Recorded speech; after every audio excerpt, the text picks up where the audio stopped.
आइए सुनते हैं आज उत्पन्ना एकादशी व्रत की कथा। उत्पन्ना एकादशी का व्रत जो कि हर वर्ष मार्गशीर्ष माह के कृष्ण पक्ष की एकादशी तिथि के दिन उत्पन्ना एकादशी का व्रत किया जाता है। एकादशी का व्रत जो कि सभी प्रकार के पापों को नष्ट करने वाला, सुख समृद्धि को प्रदान करने वाला और अंत में मोक्ष को प्रदान करने वाला है। उत्पन्ना एकादशी व्रत के बारे में कहा जाता है कि इस दिन से ही एकादशी व्रत की शुरुआत मानी गई है। मान्यता है कि इस दिन भगवान विष्णु के शरीर से जो कि एक दिव्य देवी प्रकट हुई थी, जिन्होंने दैत्यराज मूर को मारकर भगवान विष्णु की रक्षा की थी, और भगवान विष्णु ने एकादशी को उत्पन्न होने के कारण इन्हें एकादशी देवी का नाम दिया और इसी तिथि से एकादशी व्रत की शुरुआत मानी गई है। उत्पन्ना एकादशी व्रत के प्रभाव से मनुष्य को शंखोद्धार तीर्थ एवं दर्शन करने से जो पुण्य फल प्राप्त होता है,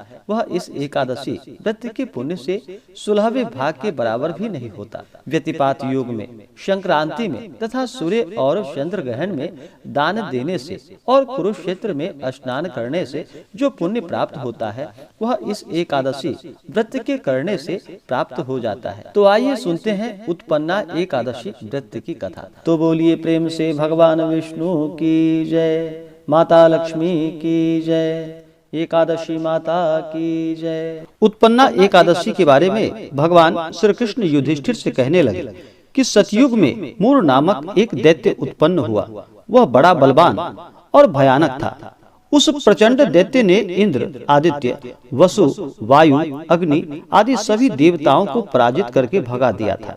तब इंद्र सहित सभी देवताओं ने भयभीत होकर भगवान शिव से सारा वृतांत कहा और बोला कि हे कैलाशपति, मूर दैत्य से भयभीत होकर सब देवता मृत्यु लोक में फिर रहे हैं। तब भगवान शिव ने कहा कि हे देवताओं, तीनों लोकों के स्वामी, भक्तों के दुखों का नाश करने वाले भगवान विष्णु की शरण में जाओ, वे ही तुम्हारे दुखों को दूर कर सकते हैं।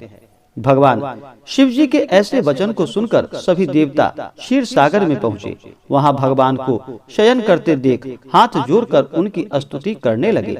देवताओं द्वारा स्तुति करने योग्य हो आपको बारंबार नमस्कार है। देवताओं की रक्षा करने वाले मधुसूदन, आपको नमस्कार है। आप हमारी रक्षा करें।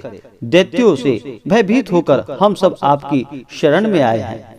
आप इस संसार के कर्ता, माता, पिता, उत्पत्ति और पालन करता और संहार करने वाले हैं। सबको शांति प्रदान करने वाले हैं। आकाश और पाताल भी आप ही हैं। सबके पितामह ब्रह्मा, सूर्य, चंद्र, अग्नि, सामग्री, होम, आहुति, मंत्र, तंत्र, जप, यजमान, यज्ञ, कर्म, कर्ता, भोक्ता भी आप ही हैं। आप सर्वव्यापक हैं। आपके सिवा तीनों लोकों में चर तथा अचर कुछ भी नहीं।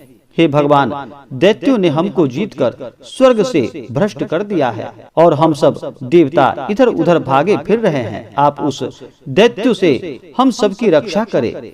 इंद्र के ऐसे वचन को सुनकर भगवान श्री हरि विष्णु कहने लगे कि हे इंद्र, ऐसा मायावी दैत्य कौन है जिसने सभी देवताओं को जीत लिया है? उसका नाम क्या है? उसमें कितना बल है और उसके आश्रय में है तथा उसका स्थान कहाँ है? यह सब मुझसे कहो। भगवान के ऐसे वचन को सुनकर इंद्र बोले कि हे भगवान, प्राचीन समय में एक नाड़ीजंघ नामक राक्षस था। उसके महापराक्रमी और लोक विख्यात मूर नाम का एक पुत्र हुआ।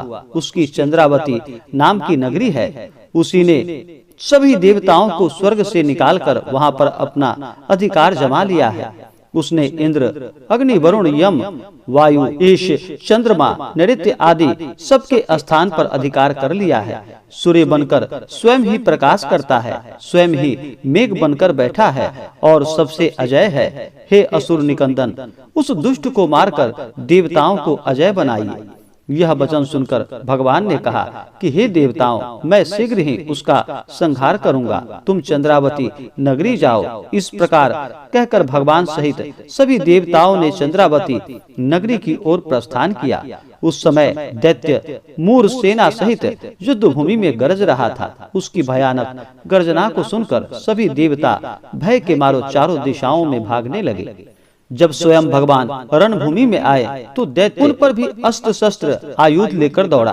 भगवान ने सर्प के समान अपने बाणों से बींध डाला। बहुत से दैत्य मारे गए, केवल मूर बचा रहा। वह अविचल भाव से भगवान के साथ युद्ध करता रहा।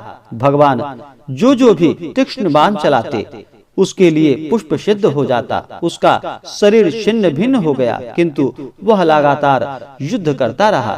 दोनों के बीच मल्ल युद्ध भी हुआ। 10,000 वर्ष तक उसका युद्ध चलता रहा, किंतु मूर नहीं हारा। थककर भगवान बद्रिकाश्रम चले गए। वहाँ हेमवती नामक सुंदर गुफा थी, उसमें विश्राम करने लगे। भगवान उसके अंदर प्रवेश कर गए। यह गुफा 12 योजन लंबी थी और उसका एक ही द्वार था। विष्णु भगवान योग निद्रा की गोद में सो गए। मूर भी पीछे पीछे आ गया और भगवान को सोया देखकर मारने के लिए उद्यत हुआ। तभी भगवान के शरीर से उज्जवल कांतिमय रूप वाली देवी प्रकट हुई। देवी ने राक्षस मूर को ललकारा, युद्ध किया और उसे तत्काल मौत के घाट उतार दिया। श्री हरि जब योग निद्रा की गोद से उठे तो सब बातों को जानकर उस देवी से कहा कि आपका जन्म एकादशी के दिन हुआ है, अतः आप उत्पन्ना एकादशी के नाम से पूजित होंगी। आपके भक्त वही होंगे।